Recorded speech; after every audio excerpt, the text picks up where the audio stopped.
हर हर महादेव। मित्रों, ब्रह्मांड में दो ही सत्य हैं। एक वो जो आंखें बंद करके देखा जाता है यानी शिव, और दूसरा वो जो आंखें खोलकर जिया जाता है यानी शक्ति। हम में से 90% लोग जीवन भर पूजा करते हैं, व्रत रखते हैं, लेकिन फिर भी जीवन में संघर्ष बना रहता है। कभी सोचा है क्यों? क्योंकि हम अधूरे को पूज रहे हैं। शास्त्र कहते हैं शक्ति बिना शिव शव, यानी शक्ति के बिना शिव भी केवल एक शव के समान है। अगर आप शिव की भक्ति कर रहे हैं लेकिन जीवन में पैसा, सुख और भोग नहीं है, तो इसका मतलब है शक्ति रूठी हुई है। और अगर आप देवी को पूज रहे हैं लेकिन मन में शांति और मोक्ष नहीं है, तो इसका मतलब शिव अभी दूर है।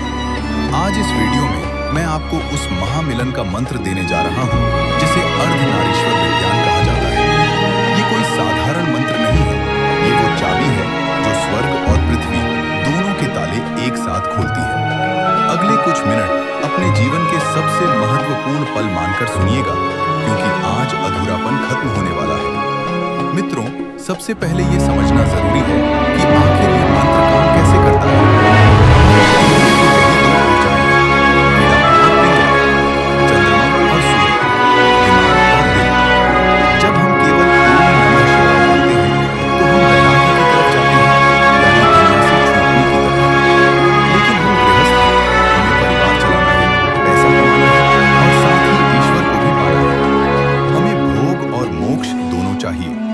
यहीं पर आता है शिव शक्ति का रहस्य। भगवान का अर्धनारीश्वर रूप हमें यह सिखाता है कि पुरुष और प्रकृति अलग नहीं है। जब ओम ब्रह्मांड की आवाज के साथ शक्ति का बीज मिलता है, तभी जीवन में पूर्णता आती है। आज मैं जो मंत्र आपको बताऊंगा वह आपकी कुंडली के चंद्रमा, मन की शांति और शुक्र, धन और विलासिता दोनों को एक साथ ठीक कर देगा। क्या आप तैयार हैं उस ध्वनि को सुनने के लिए जिसने ब्रह्मांड को रचा है? तो वह मंत्र है ओम ह्रीम नमः शिवाय। ध्यान दीजिए, यह सामान्य पंचाक्षरी मंत्र नहीं है। इसमें एक शब्द जुड़ा है, हरि। तंत्र शास्त्र में हरिन को भुवनेश्वरी बीज कहा गया है। भुवनेश्वरी यानी इस पूरे भवन संसार की मालकिन। री माया है, रीम आकर्षण है, रीम शक्ति है, री चुंबक है। जब आप शांत शिव नमः शिवाय के साथ शक्ति ऋण को जोड़ देते हैं तो क्या होता है? शिव जो समाधि में बैठे हैं वह आंखें खोल देते हैं, क्योंकि शक्ति ही शिव की समाधि तोड़ सकती है। इस मंत्र का अर्थ है, मैं उस शिव को नमन करता हूं जो शक्ति के साथ युक्त है। जब आप इस मंत्र को जपते हैं तो आप महादेव से कहते हैं, हे प्रभु, मुझे केवल शांति नहीं, मुझे शक्ति भी चाहिए। मुझे केवल वैराग्य नहीं, समृद्धि भी चाहिए। और यकीन मानिए, महादेव अपने इस रूप की पुकार कभी अनसुनी नहीं करते। अब बहुत ध्यान से सुनिए इस मंत्र को सिद्ध करने की विधि, क्योंकि बिना विधि के किया गया कार्य फल नहीं देता। समय। इस मंत्र के लिए सबसे उत्तम समय है प्रदोष काल, यानी सूर्यास्त के समय, शाम 6 से 7:30 के बीच। क्यों?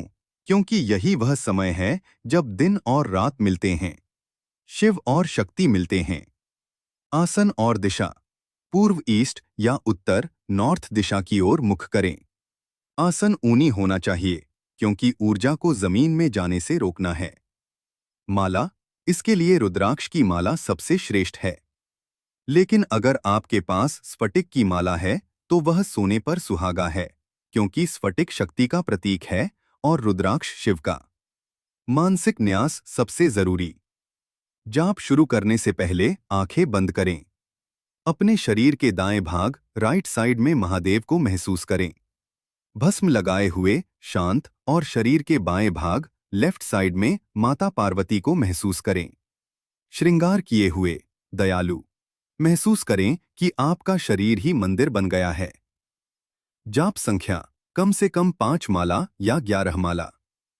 शुरुआत आप किसी भी सोमवार, मंडे या शुक्रवार, फ्राइडे से कर सकते हैं। इस मंत्र को लगातार 21 या 41 दिन जपने के बाद क्या बदलाव आएंगे? पहला बदलाव, आपके चेहरे पर एक अलग तरह का तेज ग्लो आएगा। यह हरि शक्ति का प्रभाव है। लोग आपकी तरफ आकर्षित होने लगेंगे। दूसरा बदलाव, पति पत्नी के बीच के झगड़े, रिलेशनशिप इश्यूज खत्म होने लगेंगे, क्योंकि यह मंत्र रिश्तों में संतुलन लाता है। तीसरा बदलाव, रुका हुआ धन और अवसर, अपॉर्चुनिटीज खुलने लगेंगे। लेकिन सावधानियां भी जरूरी हैं। इस मंत्र का जाप करते समय किसी के लिए बुरा न सोएं। शक्ति बहुत तेज होती है। गलत विचार आपको ही नुकसान पहुंचाएंगे। खानपान सात्विक रखें। तामसिक भोजन, मांस, मदिरा इस ऊर्जा को दूषित कर सकता है। इसे गुप्त रखें। अपने अनुभव हर किसी को न बताएं। साधना का मतलब ही है जो साधा